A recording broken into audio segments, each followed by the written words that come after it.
Jim Cameron's with us from Mission Motorsport, and thanks very much, Jim, for being with us. Yeah, my pleasure. And the tie-up with Chevron, how much does that mean to you and the blokes? It's fantastic. You know, British company making cars in the UK, and you know, we're putting British blokes from the armed forces into motorsport. So it's a really lovely tie-in. But you know, joining them on a race weekend like this here is fantastic. So it's given them a real insight. You know, so we take them out and do some really good club level motorsport. We're starting to get guys into much higher levels of motorsport. Like we're going to have guys out at Spa next weekend for the 6 hours. But to come here to Donington, where they're headlining a series like GT Cup, it's just been brilliant. We saw the Mission Motorsport banner above the big hospitality unit. That's a proud moment for you. It is, yeah. It's a bit surreal, I must be honest with you, to walk down the pit lane when you see the quality of entries that GT Cup's got. You know, the 458 race cars, the GT3 Cup cars, all with Mission Motorsport on the side. It's fantastic. So for our own sort of visibility in motorsport, it's a great thing. Your tie-up with Chevron, how far is that going to go? Is it going to extend to the workshop?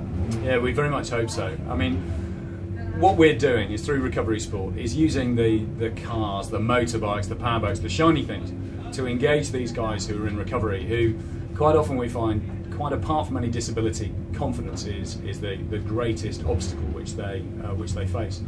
And these are the shiny things that we use to lure them out and put them to work in something that's exciting and engaging in a civilian context, so that they get to the opportunity to look at what other people do for a living, and hopefully find something in there that inspires them. And we've been very successful this year and last year at getting people into the workspace in order to be able to go and find jobs and new careers.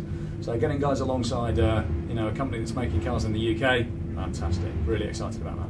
Well, you've been to Chevron Cars Limited, you've been around the purpose-built factory. What did you think?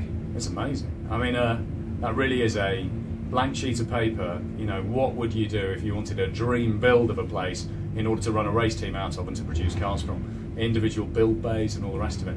What I don't want to do is take any of my guys up there, because they're going to be spoiled horribly. It's a fantastic environment. Really impressed.